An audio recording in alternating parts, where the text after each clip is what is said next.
No Sitting on the Sideline Dad Podcast, episode number 5.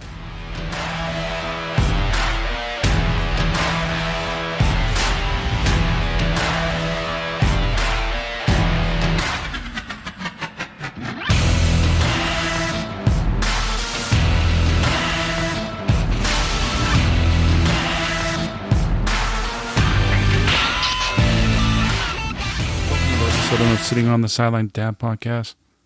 Hey, I'm Joe Foley. Thank you very much for being here. I'm a dad and a parent. I want to say thank you. I mean, our time is precious and we don't have much time. So to you to listen to this podcast really means a lot. This podcast is about having a conversation about being a dad, an issue-related topic to being a dad and a parent. Dad always seems to be the sidekick parent sometimes. But now things have kind of changed. Dads are more involved. So let's get more involved. No more sitting on the sideline. This will be a weekly podcast dedicated to Sense community. There'll be interviews, topics about being a dad and a good parent. We're all going through the same issues. I love being a dad and a parent. I know the dad and mom stuff. It's hard. It's not easy, but it's actually rewarding. I'm not an expert. I'm a dad on a journey trying to take one day at a time in this crazy world. On today's podcast, I have an interview with Paul Carlson from the unexpecteddad.com. We talk about everything from being bacon, being a dad, and you never know how life is going to turn out. Next. Well, thank you very much for being on the podcast, and I really do appreciate it. No problem. Happy to be here. It's one thing I kind of start off, I guess, kind of a question is, what was your favorite TV show growing up? What was my favorite TV show growing up? Well, I guess when I was really young, I actually really liked Sesame Street. When I was in junior high and high school, I really enjoyed Star Trek. I've always been a big Star Trek fan, and I also enjoyed Cheers. If you remember that old sitcom Cheers, that was one of my favorites when I was junior high school type of age.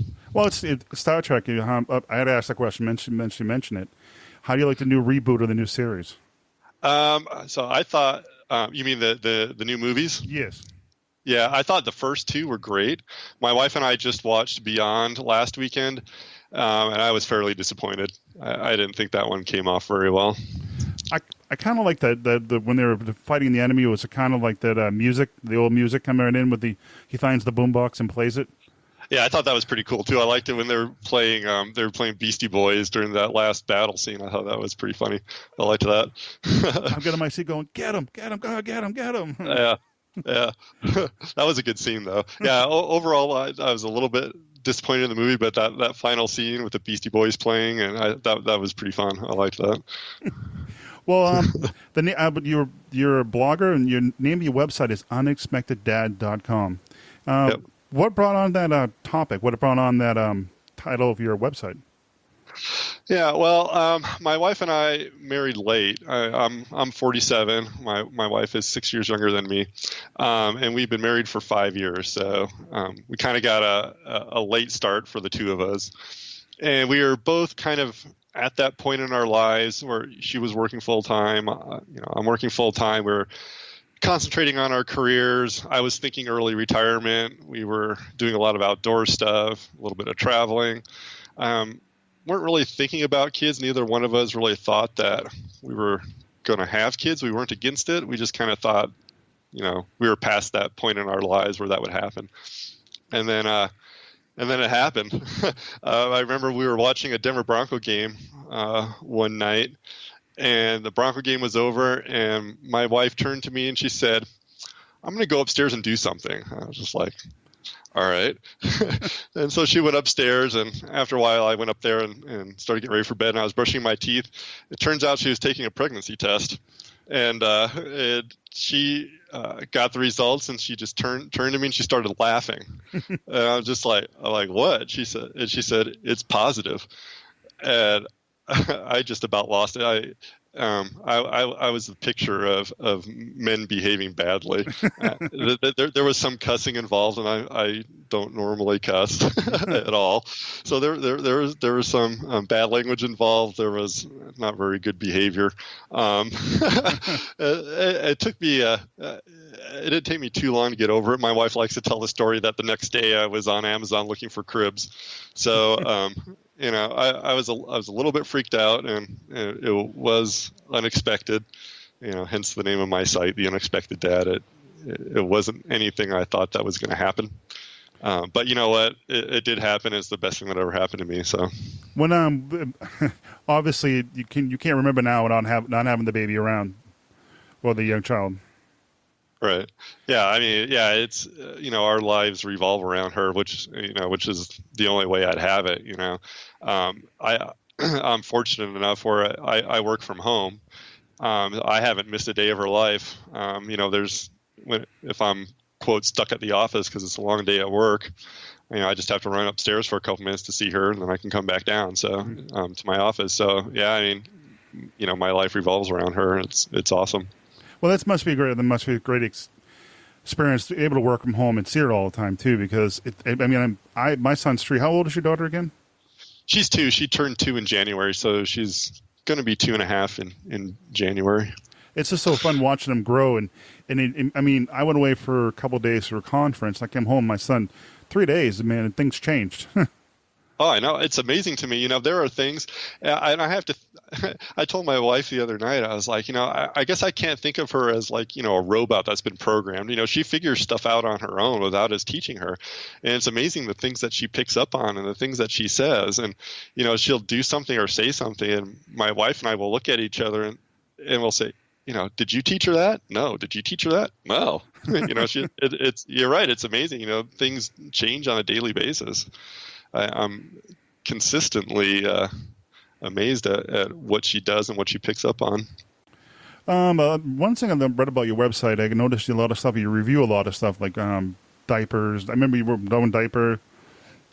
Yeah, that was and I've done a few of those. It was the swim diapers. That was the Bow and Bell Littles. They make these reusable swim diapers, and the owner, his name was Paul as well. He contacted me a couple weeks ago and said, "Hey, do you want to try these out?"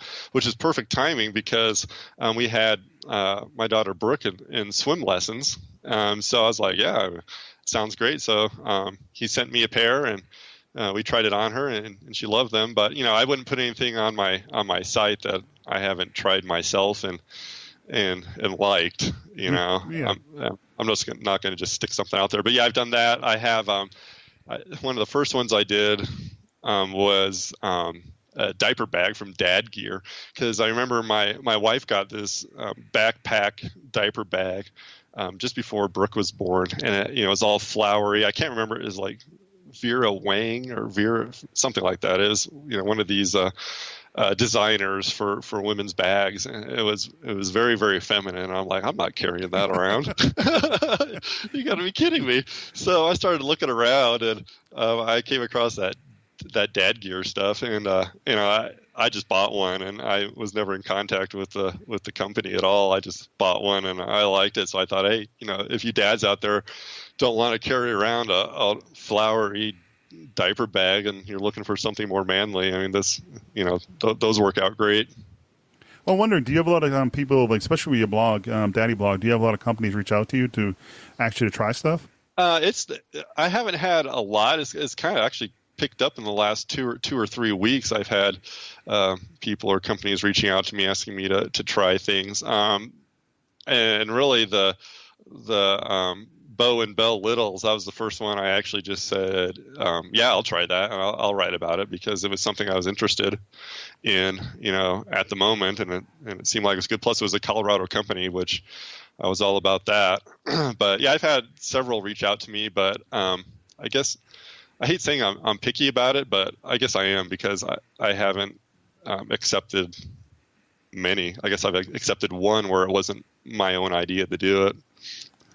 Do you find it easier to do a blog? I mean, you find how do you your typical day? I mean, how do you your workflow for writing your dad blog? Well, my day job, I'm an IT manager, and that takes up all of my day. So what I usually do is either get up a little bit early, or if I have time at night or on the weekend, that's when I work on the blog. And usually what I'll do is I'll just get an idea.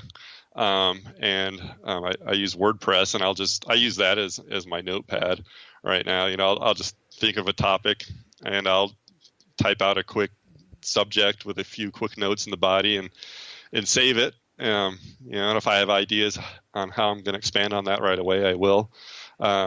Basically it starts out as an outline or just a brain dump of notes in the body.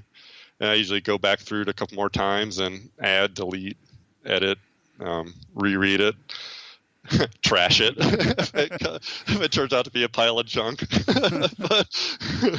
but it's funny that the blog has kind of evolved over the last several years. I started it back. My daughter was born in 2014, and I started at the beginning of 2014 before she was born, and I actually started in a notebook, and I just started writing out ideas, things I wanted to remember. I would write out. I built her this toy box where I wrote out a shopping list for when I went to Lowe's. The wood I wanted to get. I used it to write down quotations or scripture verses or anything else I wanted to remember. And I thought, hey, I could just make a blog out of this notebook. So it started off as I would put on my blog, events, how I did something, after she was born, how I set up the nursery, and it's kind of evolved more into now I'm writing more blogs about, like you mentioned, the reviews, how to do this, mad dad skills, which is one of my categories. So it seems like it's constantly evolving. I'm trying not to pigeonhole myself too much. So if I get an idea, I'll write about it. And like I said, if it turns out to be not very good, I'll trash it and move on. Well, I'm wondering, since you mentioned that, what brought along mad dad skills? Just saying that. I don't know. I remember I had a guy I was working with, a younger guy, and all the time he was talking about mad skills, and he would spell skills SKILLZ. And me trying to be all young and hip and stuff, I started saying mad skills. And then when I started the blog, I was like, oh, mad dad skills. Yeah. So yeah. I noticed. I remember following you a little bit earlier on Twitter and stuff. I think. Do you enjoy cooking? I see a lot of things about cooking on there, and a little bit on your website too. Yeah, I do. I was a bachelor for a long time, and I found out in my early to mid 20s that unless I wanted to eat McDonald's and frozen pizzas all the time, that I better learn how to cook. So yeah, I learned how to cook a few simple things. A few of them, my mom's recipes. Some stuff I made up. But yeah, I like to cook. My wife and I probably split cooking duties 50-50. Just whoever has an idea of what to cook for a night, one of us will cook it. So yeah, I don't mind cooking. I kind of enjoy it. I noticed you mentioned something I think it was on Twitter today about bacon. Oh yeah, bacon. I love bacon. Yeah, there was some trending topic on Twitter today. It said instead of bacon, and I'm like, instead of bacon? There's nothing instead of bacon except for maybe sausage, but I don't take bacon over sausage. My wife doesn't like it that I eat bacon, but I always think of bacon as the candy of meats. Exactly. Everything goes with bacon. Mac and cheese and bacon, hamburger and bacon. Oh, yeah. Anything goes with bacon. Chocolate bacon. I've gone to fairs and eat that, too. Oh, yeah. There's here in Colorado, we have the, what's it called? Colorado Chocolate Factory. You go in there, they cover everything with chocolate. They got, chocolate-covered chips, chocolate-covered Twinkies, chocolate-covered bacon, which is awesome. Another thing, too, I noticed that you live in Colorado, and you post a lot of pictures on Twitter and stuff about the outdoors. Do you seem like you'd be a person who would be like enjoying outdoors with your family? Oh yeah, I love the outdoors. From the time I was a small kid, my parents took my sisters and me up camping and hiking. So it's something that I grew up with, and in Colorado, especially in Colorado Springs, here we live very close to the mountains. It's a 10-minute drive west, and we have dozens of hiking trails we can go on. Although I haven't done it I think the last time I went on a decent backpacking trip was 2011, right before Lisa and I got married. But yeah, I love to go backpacking, 4 or 5 day backpacking trips. Some of those are pretty tough, but I just, I love being out in the outdoors and getting away from everything. And we took Brooke hiking, in quotation marks, hiking for the first time. This summer, we took her to this state park that's close to us, and they have some pretty easy trails there. But she went hiking on these trails. Mostly, she wanted to pick up pine cones and leaves and stuff like that. I think we probably got about maybe 20 or 30 feet from the parking lot because she kept getting distracted. But it was fun. And then for weeks after that, she was talking about hiking. So, yeah, I want to get her involved in outdoor stuff more.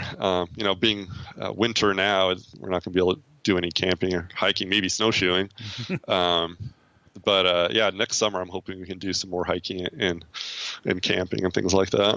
Well, I got a funny story I could tell you because my son's about a year older than your daughter, and we have a place. I guess it was this time of year, and there was some bird watchers out in western Massachusetts. And being a 2-year-old, he's not the quietest person in the world. And we walked down. It's like seeing these bird watchers looking for this certain bird with a camera, and he's like, "How you doing? How you going?" That's awesome. There's no birds left. Yeah, they have when they're 2. I assume they're kind of the same when they're 3. But we're at the terrible 2s now, and there's not much of a filter, right? We'll go somewhere and she'll say hi. We'll be in a store. She'll be telling everybody hi, telling them the story of her life, and anything that pops into her head, she'll say. So yeah, that's funny. There's not much of a filter at this age. But we are in the terrible 2s now, which is interesting and kind of a challenge. I didn't believe in the terrible 2s until we actually hit it. Now I believe. Yeah, my son, I think he kind of missed the 2s, went right to the 3s, and now it's like, "Sean, come over here." No. Yeah. Yeah, she loves to tell us, "No, I don't want to. I don't. Hey, Brooke, it's time to get ready for bed." "No, I don't want to." I noticed I was reading a lot on your blog about you enjoy music. You played the piano and the trumpet and the guitar and stuff. Did you do like in a band, or were you in Yeah, I started on. I probably started on piano when I was 7 or 8 years old. My parents got me started on that, and I played piano for a while. I played trumpet all starting late in elementary school, all through high school. Played in various orchestras and jazz bands and things like that. And in college, I learned how to play guitar. Played in rock bands, which I guess was the thing to do in college. And I played guitar throughout my early 20s. I played in mostly cover bands, nothing spectacular. Right before Brooke was born, I thought I wanted to learn how to play violin, so I took violin lessons for a couple of years. Oh wow! And then I didn't have any more time for that. But what I've been doing lately over the last 4 or 5 years, I've been writing and recording dramatic orchestral type of music for like productions. License them for whatever production wants to use them. Haven't had a lot of success with that, but it's fun to do. I enjoy doing whatever music production and things like that. Is it something like if I wanted to, for example, hire you and have you do a piece of me for for my intro to my podcast, something like that, or? Yeah. I mean, people. When I was gonna. And we were talking about this before the interview. I was thinking about doing my own podcast. I haven't had time to start getting going on that yet. But yeah, one of my songs that I wrote years ago, I was using that for my intro for my podcast. And one thing that appealed to me about that was I haven't had a lot of time to record and produce music lately. But I was like, hey, I could use all my music production software and my equipment to produce my podcast, and that kind of appealed to me in a creative kind of way. But yeah, I mean, stuff like that. I've been trying to pitch music for TV shows and things like that. But yeah, anything like that.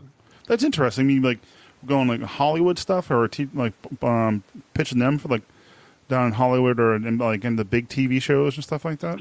Yeah, it could be. I mean, what you do is, write music, and you pitch your music to these music libraries or publishers. And if they like your stuff, they take your stuff and put them in their catalog, and then they pitch your stuff to whatever production company they have a relationship with, whether that be some TV show or a Hollywood movie or commercial or even podcasts and things like that. Yeah, you can run the gambit. Well, so all that music that you hear. I don't know, when you're watching, HGTV, all the background music, that's all stuff that people like me would write and get licensed for shows like that. Well, that's pretty interesting. I never knew how the process. I just thought some guy in the office in the studio with the big studios wrote that. I didn't realize that's how it worked. Yeah, that's how it works a little bit. I'm not too much into it. I just don't have the time. Beginning of this year, I was working with this publisher, and I just, he wanted me to make all these edits and things on one of the pieces I was writing. I just didn't have time to do it. So I had to back out of that. But yeah, I mean, it could be a dude like me sitting in his basement in his home studio recording something and getting it on some TV show. One other thing too, are you involved in any other dad communities like Facebook or anything like that? And I just wondered what your experience was if you were. Well, I'm on Twitter quite a bit. I think that's the social media outlet that I probably use the most. I guess the 140 character thing appeals to me. You don't have to write too much, but just enough to hopefully get somebody interested. Facebook, I've been trying to get more into. As far as communities on Facebook, not so much. There's another couple other dad bloggers that I follow. One is his name is Julian Caldwell. I don't know if you know him or not. He runs that site, Get Connect Dad. Yes, I love his site. Yeah, so I follow him. I'm involved in his community. I've written a couple posts for him. Mostly at this point, I'm following a lot of dad bloggers and on Facebook and on especially on Twitter. I haven't quite figured out Instagram or Pinterest yet. Especially Pinterest, I don't quite understand that one yet. I'll have to spend a little more time on it. It's just funny. There's so many. Once you figure out one, there's a new one coming right down the road, and you figure that one out. It's like, wow, it moves so fast. Yeah, it does. It does. And who knows what's going to be out there tomorrow that we're going to think we have to learn. Another thing I found interesting too, and like I said, I looked a little bit. And then one of the titles in one of your articles, Dad's Guide to Master of Sunday Dinner. Was that something important when you were growing up, when you were in family, Sunday dinner? It was. Well, we ate dinner every night when I was growing up together. My mom, had a menu planned out every week. And, my dad would get home from work and we would all sit down at the dinner table and we would eat dinner together. I think that's something that's been lost these days. Everybody's busy. People are working longer hours. Kids have busier schedules, especially once they get older. And, after I grew up and I got out of college, my mom started doing Sunday dinners. My parents are divorced, but she was doing Sunday dinners at her house. And, when my sisters were living in Colorado, we'd all go over to my mom's house for Sunday dinner. And it was a great way to connect. As I was talking to friends who are dads, and they have families and kids. And I was talking to a couple of them about that. And, most of them were telling me that, we don't really spend time together at the dinner table. We kind of eat on the go, eat in front of the TV or whatever. And I thought, Sunday dinner seems to me, or dinner any time of the week together seems like an important time to connect where you can forget about the rest of the day, get together as a family, talk, enjoy some good food. So, that was a topic that just kind of popped in my head after I had a conversation, couple conversations with some guys that I know about, not really doing that. So I thought, it kind of seems like something that would be, as we like to say, low-hanging fruit of a way to, spend some time with your family is, get together for a Sunday dinner. One other thing I just think you mentioned is about your parents' divorce. Did that have any influence on you and how you being a dad now? Not really. Both my wife and I are divorced. This is our second marriage, and which is one of the reasons why we got a late start together. And we always tell each other, "Geez, I wish I had met you 20 years ago." But I'm not sure if my parents' divorce affected. It didn't affect my view of marriage. I've life or being married. I mean, they actually talk to each other now, and they get along at family functions and seem to have a fairly decent relationship in that manner. But no, that hasn't affected me in my family life. It kind of gave me some lessons learned, though, on things that I shouldn't do. And I think one of those things that I learned that I shouldn't do is not communicate. Make sure I communicate with my wife as much as I can. Don't keep things to myself, because I think that's a problem that my parents had. I don't think either one of them were great communicators. I think naturally I'm not either. Yeah.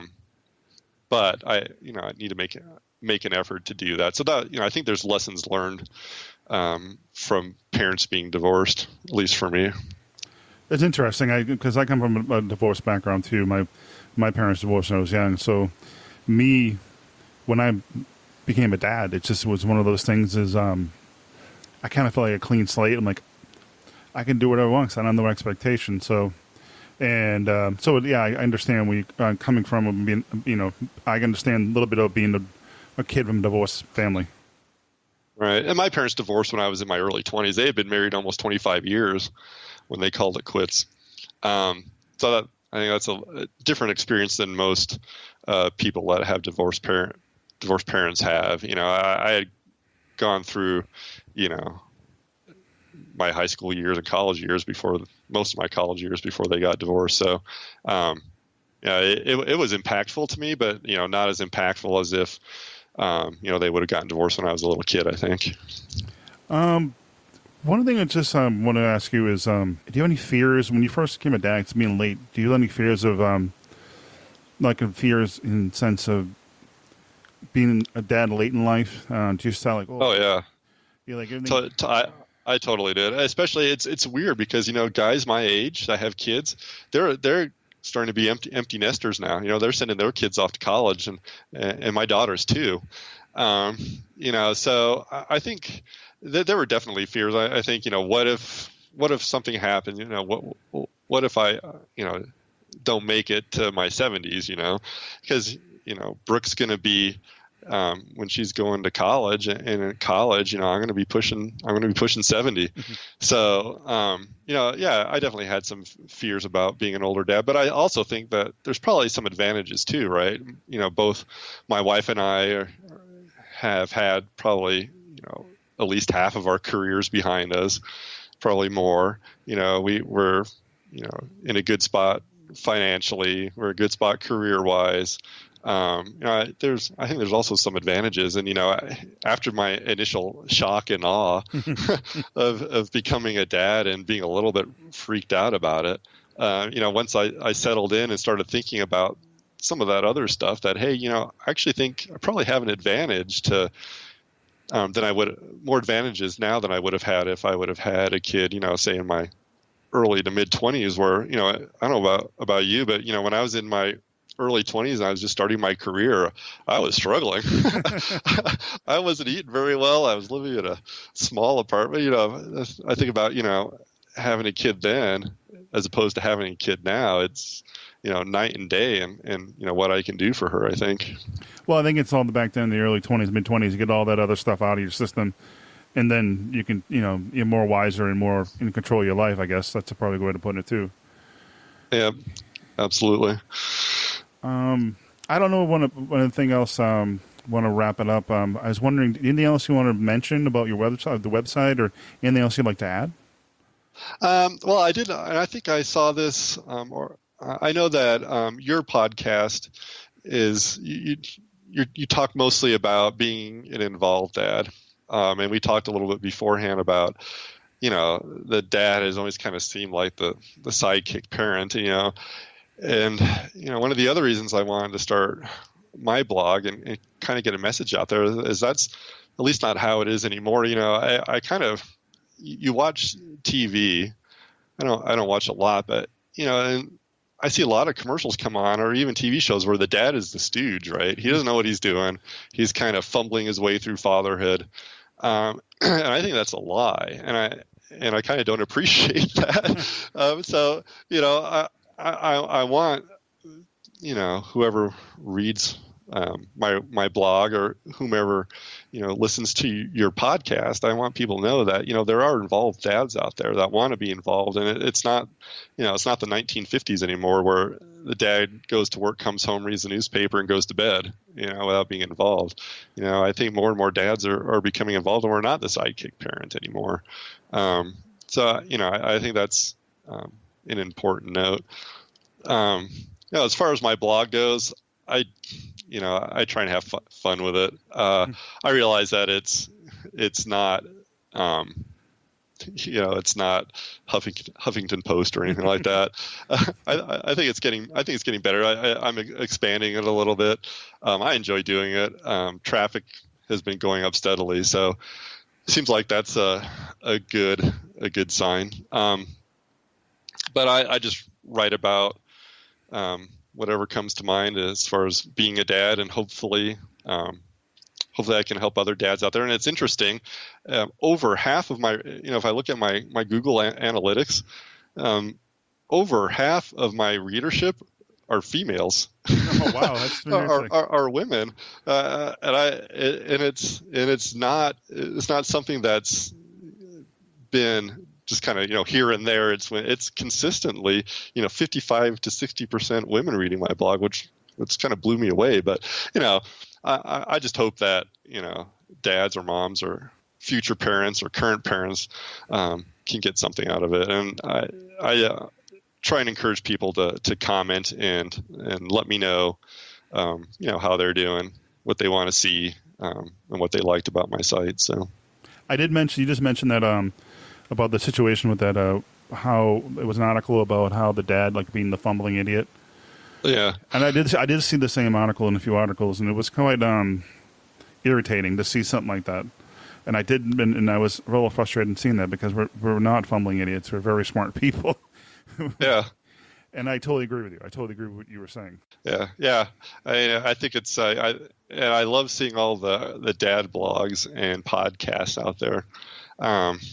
Because it just goes to show that the function and the role of dad, I think it's changed over the last several decades, and it is important for dads to be as involved with their kids as they can and make it a priority. So I think it's awesome that there's as many dad blogs and sites and podcasts out there as there are. I think it's great. Well, thank you, Paul. I really, you can find Paul. Thanks for really being on today in the podcast. I really do appreciate it. And they can find you at unexpecteddad.com, right? Right. Yeah. TheUnexpectedDad.com or just UnexpectedDad.com. They both go to the same place. All right. Well, thank you very much, Mion. I appreciate it. Thanks, Joe. Appreciate it. Well, that's all for this episode, and I thank you for joining me on the No Sitting on the Sideline Dad podcast. You can find all the show notes over at NoSittingOnTheSideline.com. And please comment on the podcast. All comments help improve the podcast. I can be reached if you have any questions, concerns, comments. I can be reached at joe@nosittingonthesideline.com. I'm also very active on Twitter at NSOS Dad Podcast. Thank you very much. And until next time, have fun, get involved with your children.